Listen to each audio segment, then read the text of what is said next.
कि जो वास्तुशास्त्र है, वास्तुशास्त्र और ज्योतिष, क्या ये दोनों मिले जुले हैं? अगर मिले जुले नहीं हैं तो दोनों अलग अलग क्या हैं?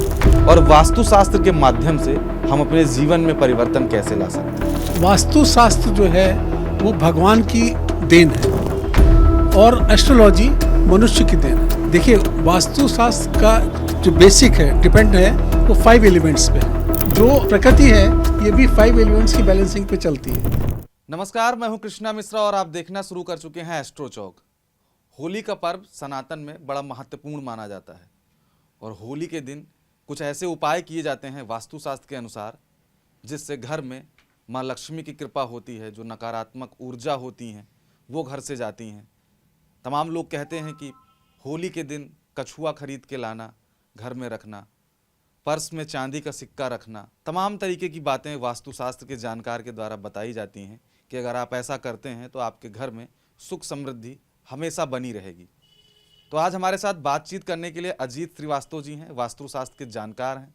हम इन्हीं से बातचीत करेंगे और तमाम सवाल हमारे पास हैं, जैसे घर में खिड़कियां किस स्थान पर होनी चाहिए, घर में दरवाजे कहाँ होना चाहिए, घर में किस तरीके से जो बेडरूम हमारा है उसको किस तरीके से डिज़ाइन किया जाना चाहिए, जो छत है छत की डिज़ाइन किस तरीके से होनी चाहिए, घर में पेड़ पौधे कहाँ लगाना उचित है, कौन से पौधे किस दिशा में और किस जगह पर लगाने चाहिए।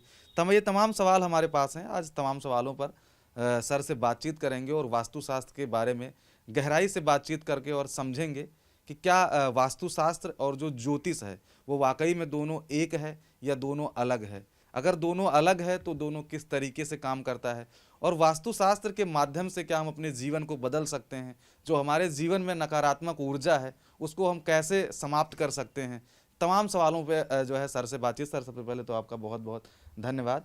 पहला सवाल तो सर मेरा यही है कि जो वास्तुशास्त्र है, वास्तुशास्त्र और ज्योतिष, क्या ये दोनों मिले जुले हैं? अगर मिले जुले नहीं हैं तो दोनों अलग अलग क्या हैं? और वास्तुशास्त्र के माध्यम से हम अपने जीवन में परिवर्तन कैसे ला सकते हैं? सबसे पहले मैं आपके दर्शकों को और शुभकामनाएं देता हूं कि उनकी होली बहुत अच्छी बीते और आने वाला समय बहुत ही अच्छा जाए। अभी आपका जो क्वेश्चन था कि वास्तुशास्त्र और एस्ट्रोलॉजी में क्या अंतर है, तो वास्तुशास्त्र जो है वो भगवान की देन है और एस्ट्रोलॉजी मनुष्य की देन है। अब आप पूछेंगे कि भगवान की देन कैसी है। देखिए, वास्तुशास्त्र का जो बेसिक है, डिपेंड है वो 5 एलिमेंट्स पे है। वो डिपेंड भी 5 एलिमेंट्स पे है। जरा 5 एलिमेंट्स पे है और जो प्रकृति है ये भी 5 एलिमेंट्स की बैलेंसिंग पे चलती है, ठीक है। लेकिन ज्योतिषी की जब बात करते हैं तो ज्योतिषी हम नक्षत्रों पे बात करते हैं जो 9 प्लैनेट्स हैं। लेकिन जब हम वास्तु पे काम करते हैं तब वास्तु और ज्योतिषी दोनों को मिला के, क्योंकि आपके घर में 5 एलिमेंट्स की बैलेंसिंग भी होती है और 9 प्लैनेट्स भी वास करते हैं। तो जब आपका घर वास का वास्तु होता है या आपकी फैक्ट्री का वास्तु होता है या कोई भी ऐसी स्पेस जहाँ पे आपको कमर्शियल यूज़ करना है या रेजिडेंशियल यूज़ करना है या कोई भी ऐसी जगह जो आप यूज़ करते हैं, उसका वास्तु हम इसी तरीके से करते हैं कि उनका 5 एलिमेंट्स की बैलेंसिंग करनी होती है with the help of astrology. अब आप से अगर मैं पूछूं कि वास्तु जो है वो दिशाओं का ज्ञान है, तो क्या आपको पता है कृष्णा जी, क्या आपको पता है कि कौन सी दिशा आपको सूट करती है और कौन सा प्लाट आपको, किस फेस का प्लाट आपको परचेस करना चाहिए या कौन सा फेस परचेस नहीं करना चाहिए? हमें जानकारी नहीं। हाँ, तो मोस्टली आपको क्या, मैं तो जिन लोगों से मेरी मुलाकात होती है 98% लोग ऐसे होते हैं जिनको ये क्लियर नहीं होता है कि उनको कौन सी दिशा का मकान या प्लाट लेना चाहिए और कौन सी दिशा का फैक्ट्री या दुकान लेनी चाहिए। देखिए, वास्तु की स्टार्टिंग स्वस्थ बेसिक चीज़ें यहीं से स्टार्ट होती है कि आपको इसका ज्ञान हो कि कौन सी दिशा आपको सूट करती है, कौन सी दिशा आपके लिए सामान्य है और कौन सी दिशा आपके लिए नकारात्मक है। यदि आपने नकारात्मक दिशा का प्लाट परचेज़ कर लिया या अनजाने में आपको पता नहीं है और आपने उसको परचेज़ कर लिया, तो परचेज़ करने के बाद फिर ये होगा कि आपको उसके जो नेगेटिव इफ़ेक्ट हैं वो इंक्रीज हो जाएंगे और जो पॉजिटिव इफेक्ट हैं वो आपको पॉजिटिव इफेक्ट नहीं मिल पाएंगे। तो इसलिए हम स्पेशली आप ये कह सकते हैं कि हम लोग एक स्पेशल वास्तु कुंडली बनाते हैं, जिसको वास्तु कुंडली में क्लियरिटी निकल के आती है, जिसका बेस होता है आपकी जन्मतिथि, नाम, जन्मतिथि, जन्म प्लेस और जो भी उसका टाइम होता है, यानी वो ये बेस होता है एस्ट्रोलॉजी और वास्तु के फ्यूज़न से एक वास्तु कुंडली बनती है। उससे ये निकल के आता है कि कौन सी दिशाएं आपको सबसे ज़्यादा फेवरेबल हैं, पॉजिटिव हैं, सकारात्मक हैं, और कौन सी दिशाएं आपकी सामान्य हैं और कौन सी दिशा आपको बिल्कुल नहीं जाना चाहिए। तो ये मैन टू मैन डिपेंड करता है। इसलिए मेरी आप सबसे आग्रह है, रिक्वेस्ट है कि किसी भी प्रॉपर्टी को परचेज़ करने के लिए जिसके लिए आप लाखों और करोड़ों रुपए लगा रहे हैं, तो सबसे पहले ये जानने की कोशिश करें कि आपको वो दिशा सूट करती है या नहीं करती है।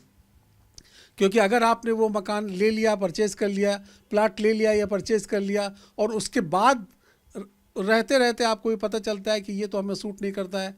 कई केसेस मेरे पास ऐसे आते हैं कि पता चला उन्होंने करोड़ों रुपए लगा दिए और उसके बाद ये पता चला कि वो उनको सूट ही नहीं कर रहा है, तो उसके बाद फिर रेक्टिफिकेशन होता है।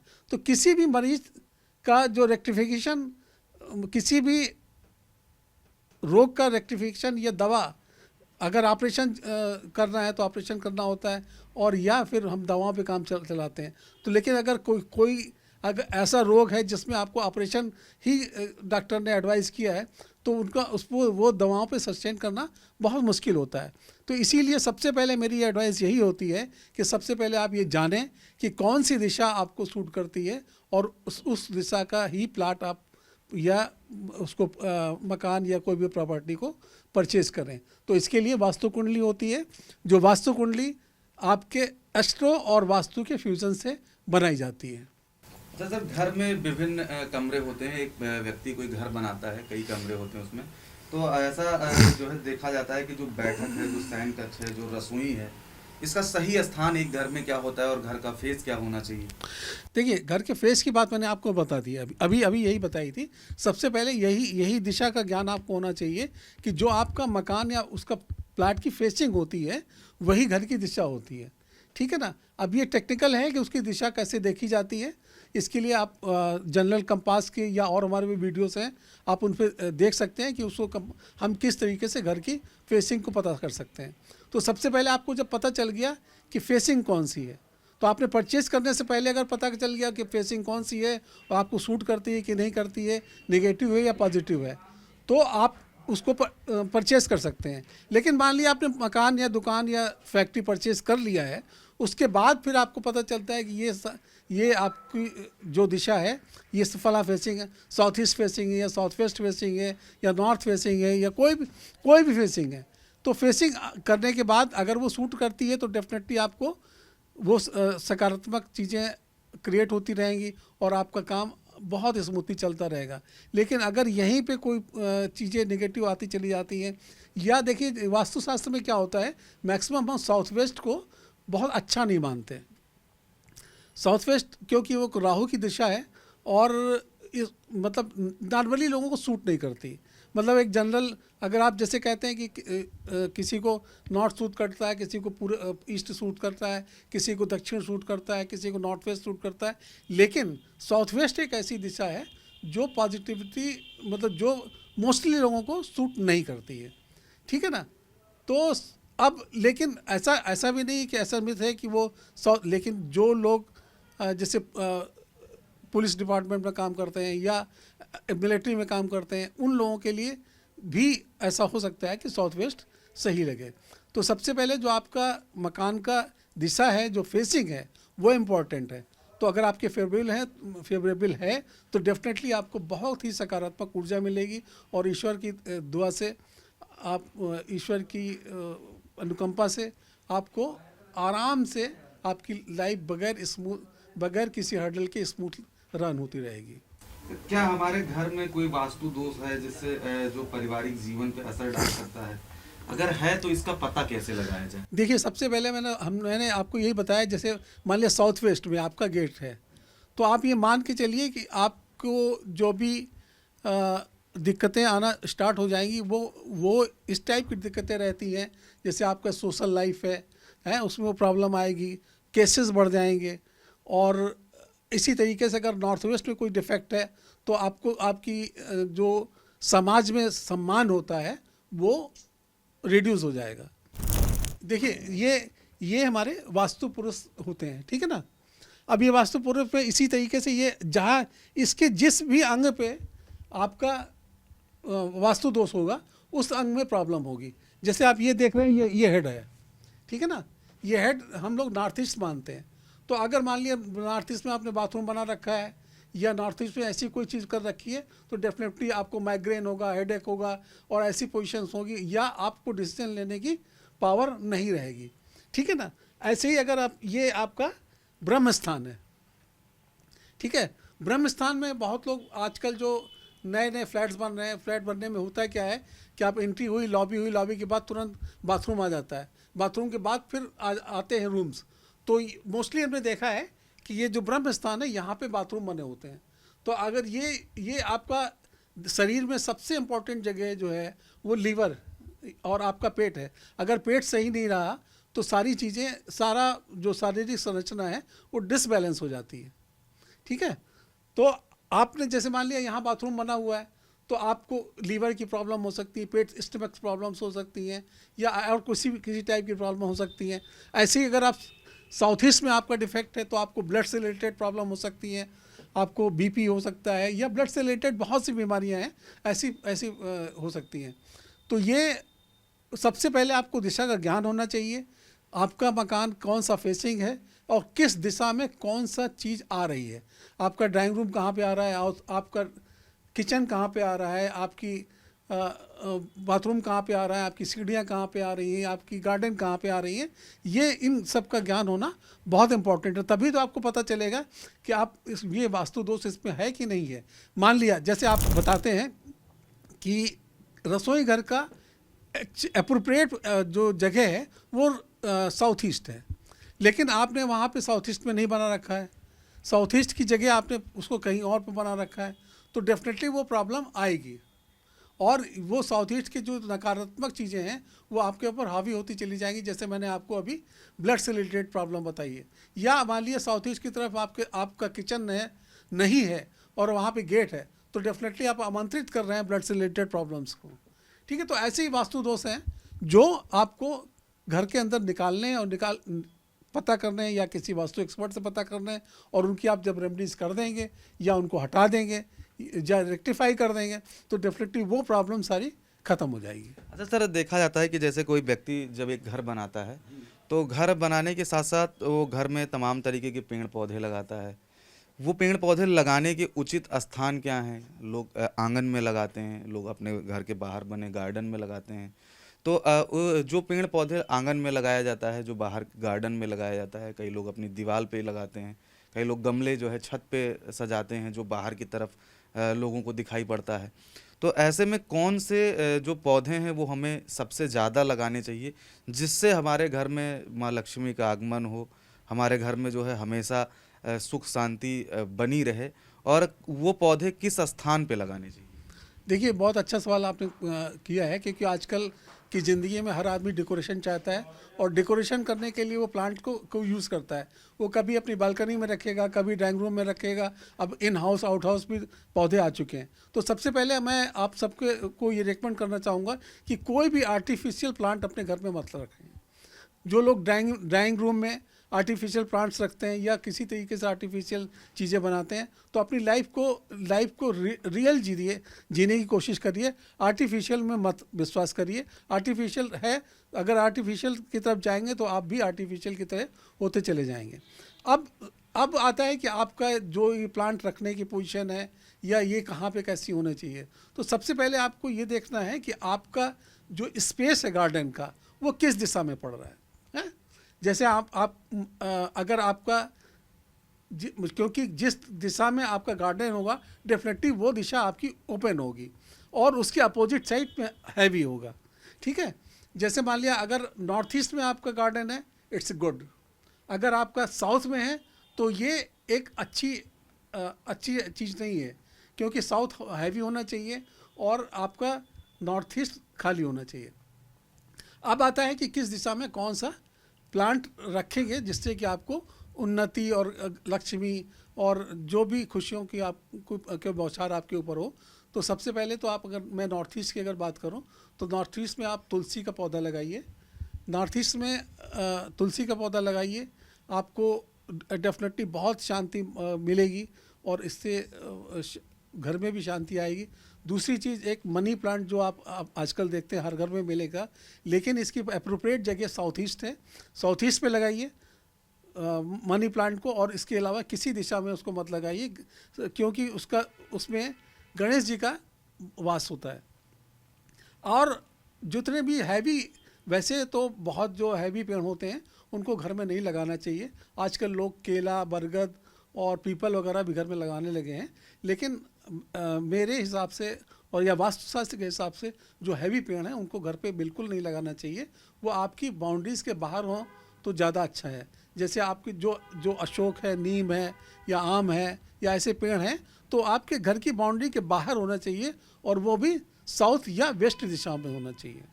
तो आप इन चीज़ों को ज़रूर ध्यान रखें कि कौन सी दिशाओं में कितना वेट देना होता है और कौन सी दिशाएं खाली रखनी होती हैं। इसी तरीके से प्लांट्स भी घरों में लगाए जाते हैं ताकि वो 5 एलिमेंट्स की बैलेंसिंग हो। देखिए, अगर आपका, मैंने आपको सबसे पहले ये बताया था कि आप ये प्रकृति, हमारा शरीर और हमारा घर, तीनों चीज़ें 5 एलिमेंट्स पे बेस हैं, और घर में 5 एलिमेंट्स और 9 प्लैनेट्स दोनों होते हैं।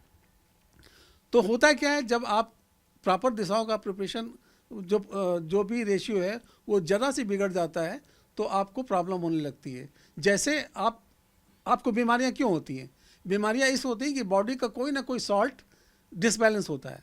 तो डॉक्टर क्या करता है? डॉक्टर उसी सॉल्ट को बैलेंस करके आपको गोलियों में या इंजेक्शन में आपको शरीर के अंदर इंसर्ट कर देता है।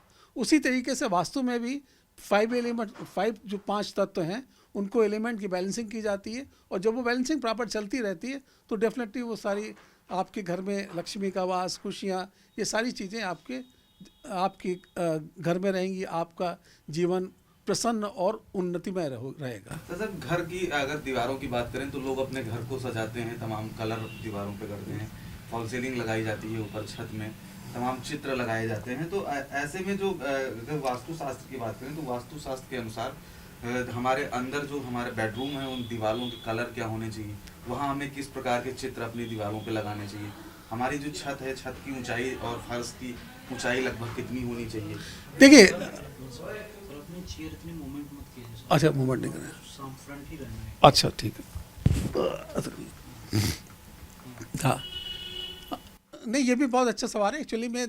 देखिए, वास्तु का रिलेशन आपकी हर चीज़ से रिलेशन है आपका। आप किस दिशा का प्लाट खरीद रहे हैं, किस दिशा का मकान खरीद रहे हैं, उसके अंदर कौन सी चीज़ कहाँ पे बनवा रहे हैं, किस प्लांट को कहाँ पे लगा रहे हैं, प्लांट मतलब पेड़ पौधों को कहाँ पे लगा रहे हैं, या उन कमरों में किस कमरे में कौन सा कलर होना चाहिए, ठीक है ना। तो ये एक बहुत बड़ी साइंस है, लेकिन मैं कुछ टिप्स आपको दे देता हूँ जिससे आपको ये क्लियरिटी रहेगी कि किस दिशा में कौन कौन से कलर्स लगाने चाहिए और कैसे क्यों लगाने चाहिए। आपका क्वेश्चन ये था कि हमको कलर अपने घरों में दीवारों पे किस कलर को लगाना चाहिए, और सजावट के लिए जो हम चित्र लगाते हैं तो घरों में कौन से आपका क्वेश्चन ये था कि आपको एक तो कलर कॉम्बिनेशंस क्या होने चाहिए, दूसरे जो चित्र कहाँ पे लगाना चाहिए। तो सबसे पहले हम चित्र वाली बातों को कवर कर लेते हैं। देखिए, अभी आपने मोस्टली देखा होगा कि लोग ये ध्यान नहीं देते कि कौन सी चित्र कहाँ पे लगाने चाहिए, और लेकिन हर चीज़ का बहुत भी इफ़ेक्ट होता है। जैसे आपको मैं एग्जाम्पल के तौर पे बता देता हूँ कि जितने भी आपके पितृ लोग हैं, पितृ मतलब जो इस दुनिया में नहीं है, बाबा, दादी, नाना, मौसी, मौसा जो भी लोग नहीं हैं, और लोग अपनी, सबसे पहले तो मेरा ये है कि उनका चित्र घर में होना ही नहीं चाहिए, ठीक है। लेकिन अगर आपका इमोशनल सेंटिमेंट्स उनसे बहुत ज़्यादा लगा हुआ है तो आपको उनको दक्षिण साउथ वॉल पे लगाना चाहिए, ठीक है। और ऐसे ही मतलब इसको अगर आप कहीं और पे लगाएंगे तो उसमें फिर नेगेटिव एनर्जी चालू होती है। अब ऐसे ही आप मंदिर ले लीजिए, मंदिर के अंदर आप बहुत से देवी देवता एक साथ बैठा देते हैं, पता चला शंकर भगवान के भी दसियों चित्र लगे होंगे, गणेश जी के, गणेश लक्ष्मी दसियों रखी होंगी। हाँ, इसलिए मंदिर में भी हर भगवान का केवल एक चित्र या एक मूर्ति होनी चाहिए, और वो भी प्राण प्रतिष्ठित नहीं होनी चाहिए। प्राण प्रतिष्ठा होने के बाद वो मंदिर बन जाता है। ठीक है, आपको तो अपने कंसंट्रेशन के लिए, पूजा करने के लिए घर में मंदिर होना चाहिए। आजकल हर घर में मंदिर है, लेकिन मंदिर के में आपको ज़रूर ये ध्यान रखना है कि कोई भी भगवान डुप्लीकेट ना हो, सिवाय गणेश लक्ष्मी की। वो भी इसलिए गणेश लक्ष्मी हम लोग अलाउ करते हैं क्योंकि आप बहुत से घरों में गणेश लक्ष्मी सोने या चांदी की होती हैं, और लेकिन अपनी परंपरा, हिंदू सनातन परंपरा ये है कि हम दिवाली में गणेश लक्ष्मी को परचेज़ करते हैं, तो मिट्टी की परचेज़ लाते हैं और हर साल उसको चेंज करते हैं। लेकिन सोने और चांदी की जो गणेश लक्ष्मी है उनको चेंज नहीं किया जा सकता, इसलिए आप अपने मंदिर में एक सोना या चांदी की जो भी रखते हैं तो भी रखे रहिए, और हर साल अपने मिट्टी के गणेश लक्ष्मी लाइए और उनको रखिए। लेकिन ये बिल्कुल इंश्योर करिए कि आपके मंदिर में किसी भी भगवान की मूर्ति एक तो डुप्लीकेट नहीं होनी चाहिए, और दूसरी किसी भी मनुष्य की मूर्ति उस मंदिर में नहीं होनी चाहिए। बहुत से लोग अपने पूर्वजों की मूर्ति भी मंदिर में रख लेते हैं या फ़ोटो मंदिर में लगा लेते हैं। ये एक नकारात्मक ऊर्जा को उत्पन्न करता है, तो ऐसा बिल्कुल नहीं करना चाहिए। कलर की सर अगर बात करें तो दीवारों के कलर क्या होने चाहिए? देखिए, हर दिशा का अलग अलग कलर होता है। जैसे साउथ में आपको रेड कलर करना चाहिए, लेकिन अगर नॉर्थ ईस्ट में आप जा रहे हैं तो वाइट है और ब्लू लाइट होना चाहिए। साउथ ईस्ट में जा रहे हैं तो आपको येलो होना चाहिए, वो येलो डार्क होना चाहिए, या रेड हल्का होना चाहिए। अगर साउथ वेस्ट में जा रहे हैं तो आपको भूरा रंग होना चाहिए, है ना। वेस्ट में जा रहे हैं तो बिल्कुल ब्लू कलर होना चाहिए। ब्लू कलर एक सैटर्न का कलर होता है, सैटर्न कलर में आपको वेस्ट में ब्लू कलर को यूज़ करना चाहिए। नॉर्थ वेस्ट एयर की पोजीशन है जहाँ पे आपको वाइट कलर ही यूज़ करना चाहिए, ठीक है ना। तो इसी तरीके से कलर के कॉम्बिनेशंस हैं, और हर वाल के अलग अलग कलर होते हैं। हमारे जीवन में सर पानी का बहुत महत्व है, और अब देखा जाता है कि हर जगह जो बेडरूम है उससे भी अटैच लेट बाथ होता है।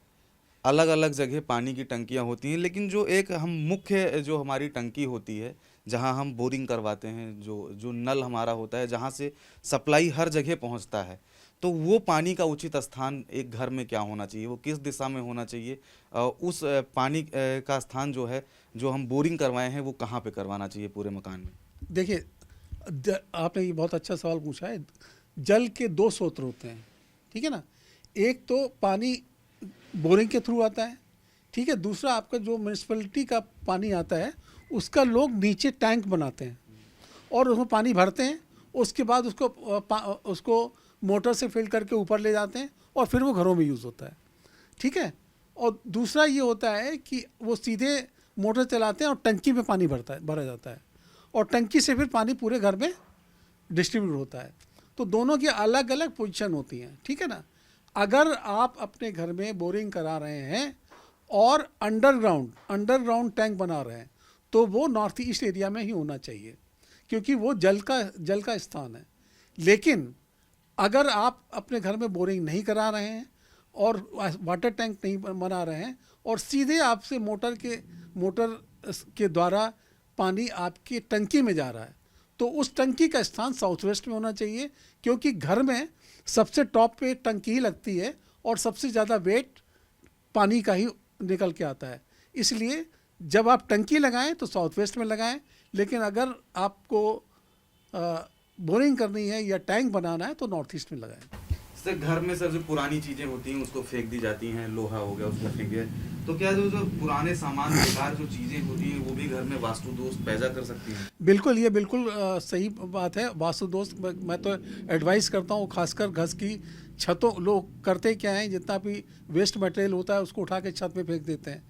लेकिन आपकी छत में राहु का वास होता है, और आप उसको जितना क्लीन करके रखेंगे उतना ही आपके लिए फेवरेबल होगा। और किसी भी सामान को जो आपको यूज़फुल नहीं है, जो निर्जीव है, निर्जीव का मतलब जिसको आप यूज़ ही नहीं कर सकते। स्कूटर खड़ी हुई है इमोशन में, हमने पहली स्कूटर खरीदी थी और आज 10 साल से हम उसको तो नहीं बेचेंगे, ये सब चीज़ें निगेटिविटी क्रिएट करती है। तो आप कभी भी अनयूजेबल सामान को घर में मत इकट्ठा करिए और खासकर छत को बिल्कुल क्लीन करके रखिए। सर वास्तुशास्त्र के अनुसार वाहन का चयन कैसे करें? वाहन का मतलब आप दोपहिया चार पहिया की बात कर रहे हैं? हाँ, 2 पहिया 4 पहिया। नहीं, वाहन तो वाहन होता है, दो पहिया चार पहिया इसका मतलब नहीं है। देखिए उस जिन लोगों को इसका रिलेशन सैटर्न से होता है, ठीक है, जिन लोगों को सैटर्न जिनका फेवरेबल है वो वाहन चला सकते हैं, आराम से उनको एक्सीडेंटल जोन में जाना नहीं पड़ेगा, एक्सीडेंट नहीं होंगे। लेकिन जिन लोगों के सैटर्न में प्रॉब्लम है या शनि दशा चल रही है, शनि की महादशा चल रही है, तो उनको उन पीरियड्स में वाहन का उपयोग करना अवॉइड करना चाहिए। और ऐसा कोई क्लासिफिकेशन नहीं है कि आपको 2 पहिया नहीं लेना चाहिए या 4 पहिया लेना चाहिए, या 4 पहिया लेना चाहिए तो 2 पहिया नहीं लेना चाहिए। वाहन अगर आप चलाते हैं तो वाहन वाहन है।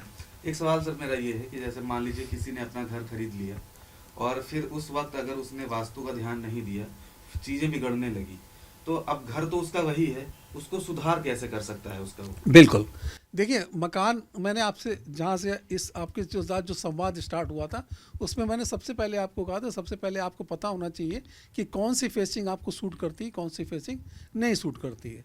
चलिए मान लिया आपने मकान को जैसे परचेज कर लिया, आपको पता नहीं था कि उस समय कौन सा फेस सूट करता है, कौन सा नहीं सूट करता है। आपने परचेज कर लिया, परचेज करने के बाद करोड़ों रुपए लग गए हैं, तो अब उसके 3 ऑप्शन होते हैं।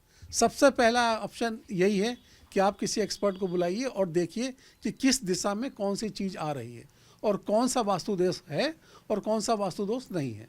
अब वास्तु दोष निवारण 2 तरीके होता है। एक ये तरीका है कि आप मान लिया ये बाथरूम आपने ब्रह्मस्थान में बना रखा है तो आप उसको डिमोलिश कर दीजिए, या आपने अपना किचन साउथ ईस्ट में नहीं बना रखा है तो आप उसको साउथ ईस्ट में बनाइए। लेकिन आजकल लिमिटेड जगह होती हैं, फ्लैट्स में रहते हैं, 1 रूम 2 रूम 3 रूम सीट होता है, जो रूम फ्लैट होता है, तो उसमें ये इतना ज़्यादा हम लोग तोड़फोड़ या रेक्टिफिकेशन नहीं कर सकते। तो अगर आप रेक्टिफिकेशन नहीं कर सकते तो उनकी रेमेडीज़ करिए। रेमेडीज़ वही जैसे मैंने आपको बताया कि आपको अगर कोई भी ऐसी बीमारी है जिसका इलाज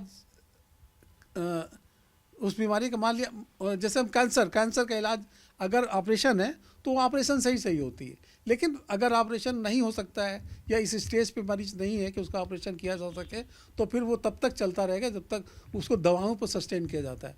उसी तरीके से वास्तु में है, आपने प्लाट या मकान परचेज कर लिया है लेकिन उसमें रेक्टिफिकेशन नहीं कर सकते, कुछ नहीं कर सकते, तो उसके रेमेडीज़ की जाती है। तो सबसे पहला आप यही है कि आप उसको रेक्टिफाई करिए, उसको प्लेस चेंज करिए, उसके बाद उसका यूजर्स चेंज करिए, तीसरा उसका अगर कुछ नहीं बचता है तो उसको रेक्टिफाई करिए। रेक्टिफाई करने पे आप उसको जो भी रेमेडीज़ होती है उसको करिए। तो आपने सुना, ये थे हमारे साथ वास्तुशास्त्र के जानकार अजीत श्रीवास्तव जी। इन्होंने तमाम मुद्दे पर हमसे बातचीत किया। घर में आपको अपना बेडरूम किस दिशा में रखना चाहिए, अपना किचन किस दिशा में रखना चाहिए, जो घर की सीढ़ियां हैं वो कहाँ होना चाहिए, पानी के टैंक आपको कहाँ बनाने चाहिए, तमाम सारे विषयों पर हमने इनसे चर्चा किया। आपको ये मेरा वीडियो कैसा लगा देख के कमेंट करके ज़रूर बताइएगा। मिलते हैं फिर किसी और एस्ट्रोलॉजर के साथ। तब तक के लिए दीजिए इजाज़त। राम राम।